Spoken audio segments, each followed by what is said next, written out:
What's up, Scrappy peeps? It's Del from Inkie Quill, and I've got a really fun layout for you today using some leftover thickers, trying to get them out of my stash and onto a page. So I've got this piece of pattern paper. I'm just cutting it down to a 9x12 size, just kind of taking note which way I want the stripes to go. I thought it would be best to do the stripes going across because Aaron's zooming Archie around in this little box, and so I thought the stripes going across added to the movement of the page. So if you're ever using a pattern paper, just think about the direction. If it's got a pattern that's a specific way, just think about your photos, and if there's a way that you can help make the page a little more interesting with what direction you cut your paper. So I'm cutting these photos down. I cut the first one down to, I think it was 4x4 inches, and then the smaller one was not an exact size, but it's, I would say, roughly 2.5x4. I just wanted to make the photos a different size from each other, and in one of them there was just a lot of empty space, and so I didn't need to have the whole 4x6 photo. So are you someone who, do you scrap photos as they're printed, so only 4x6 sizes, or do you like to trim your photos down? Let me know. So here I have sped this bit up very, very fast because it did take a long time. I created my zoom title. I didn't have two O's, so I had to cut a Q into an O, and there, those large thickers are one that they need to be used up as well. I think I'll be doing a similar thing with the leftover ones of those large font. But this smaller font, it's a beautiful font. However, I struggle so much with multicolored titles. I don't know, I just can't make the letters work of all the different colors, and I get really annoyed if there's more pinks on there than blues or yellows, and then if I have to have one odd brown one, it just doesn't work for me. So I've come to realize that this set of thickers is better used as an embellishment rather than a title. So I stuck them down using some Liquitex matte gel medium. I found that it was just easier to put the matte gel medium on the page and then stick the letters on top rather than gluing every individual letter, because they were quite old from my stash and they had lost their stickiness. Then I just put a couple of coats of white gesso over the top just to get rid of all of that colour. And here I'm doing something which I haven't done before, or maybe I've only done once, but I've got quite a dry brush and some vibrant turquoise paint, and I'm just very gently brushing over the top of these letters. So I don't want the whole letter to be blue. I just want a little bit of a kind of a distressed look to the letters, just to give them a little bit of interest and make them not so white.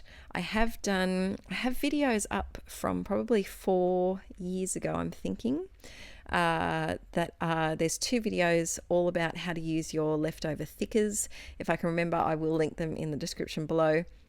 And one of those, I created a background, and the background was very, very heavy because I did lots of coats of gesso and paint and all sorts of things.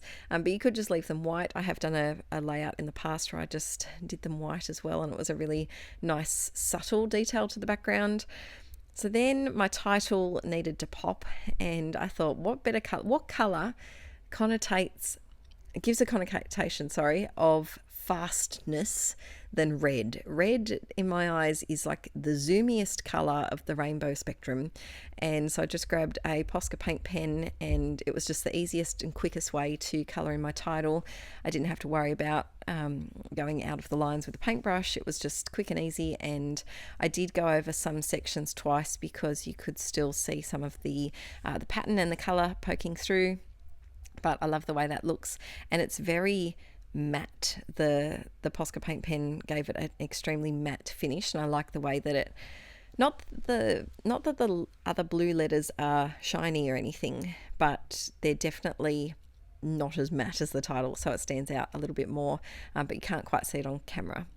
So then it's time to map my photos a little bit, and I decided to just go with really basic papers, so some black and whites, nothing that kind of popped out too much, because I was tempted to use some red for some matting, but I don't think I did. From memory, I didn't. I know I used some wood. Did I use some wood grain? I made a few layouts on this day, and I used some similar back matting papers. So I'm pretty sure I used a little bit of wood grain on this one. So I'm just going through, and I've got all my scraps in that drawer. I have a craft room tour. If you haven't tuned in, if you're a new inklet, welcome.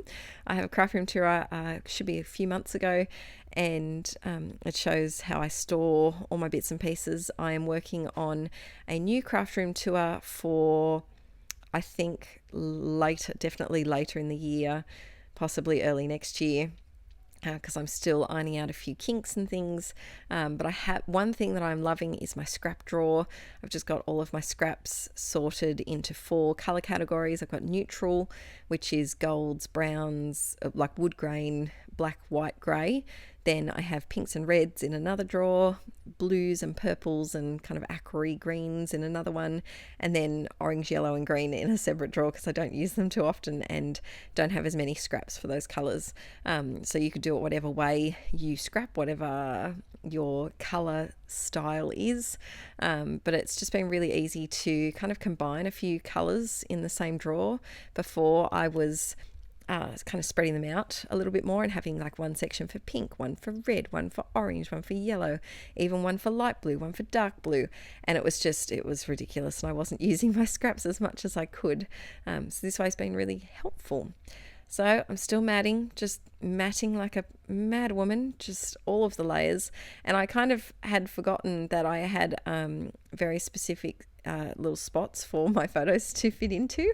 So I'm glad that I tested there to check that they still fit, because I have done that before where I've matted my photo too much and it no longer fits in its designated little spot. Off camera, just because it was a little bit fiddly, I used some craft foam to put over sections of the backs of these photos, because the edges, you can see the top like right corner of each photo was overlapping onto the thickers, and so of course it was going to be higher than the rest of the photo, so I had to bump it up with some craft foam. And I know a lot of people worry about acid-free things in scrapbooking. I'm not one of those people, and there's no rules. You can worry about that, you cannot worry about that. It's totally up to you. I don't expect my children to keep all of my scrapbooks one day. For me, it's all about the process and the memory keeping and creating a page. I do plan to one day digitize all of my layouts and kind of tag the people that are in them and the years and any keywords like, Christmas or family, fun, or things like that, so that my family, if they would like to, print off some of the pages and make their own little photo book or something, can easily access them and do so that way. So I'm just going through, and I've got a little heart. That heart is from one of my January Patreon printables, as is that pure happiness word, and then a few other little bits and pieces of ephemera that I've had sitting around. I'm really trying to use my ephemera up, because I just struggle to use it. And one thing that I have found that has helped me this year has been to keep a small selection of it in a little dish on my desk, because if it's out of sight, it's out of mind. If it's too hard to rifle through, ain't nobody got time for that. But if it's just a small selection on my desk, it seems more manageable to actually be bothered to look through. I've said before, I am a lazy crafter and scrapbooker, and so any shortcuts I can have to make the process quicker or easier, I'm on them. I like them. So even though I do have many containers filled with ephemera, and if I had really searched through, I could have probably found a car or some phrase that said, going fast or something like that. It wouldn't have been worth the time that it would have taken to look through it. So I think sometimes we get so caught up finding the absolute perfect thing for our perfect page and matching it perfectly. But sometimes you just got to go with the flow, and if you find something that works, slap it on there. just go with it, and try to give yourself a little bit of grace when it comes to choosing the embellishments on the page, because that's a section that I definitely could go down a rabbit hole. I know I have the possibility. I procrastinate a lot, and so I could, if I pull out one of those tubs of ephemera, the big ones, yep, this page might not get done that day, and then I'll walk away from it and it just won't get finished. So yeah, do whatever works for you. But I have found having a small selection on my desk that I look through every time I do a page has really helped get some things used up, and then when it's starting to get a bit low, I just fill it up and put some more in. I felt like my title wasn't popping enough, so I just did some fake white highlighting with my Uniball Signo Broad gel pen.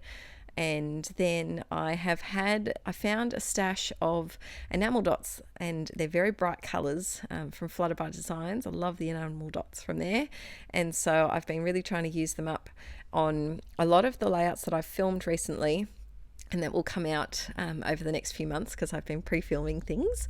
I have been doing quite a few bright pages that have required enamel dots like bright yellow and even bright orange and things, so it's nice to get them used as well. Here I ran into a bit of trouble with where to do my journaling. I didn't have too much to journal, so I didn't want to, I could have written on those blue lines and taken them kind of like notepaper, but I felt like it would have been too much and made the page a bit too busy, and I felt like the page kind of needed that blank space in the bottom left. And then I realized I had an overhanging sticker, so I chopped that bit off. But the page is all complete. It is a heavy one. I have backed it with an extra piece of cardstock just to make it extra strong and not warped, because it did warp a little bit with all of that wet medium that I was putting on there. But I love the way it looks, and I hope you do too. I'll see you in the next video very soon, guys. Bye!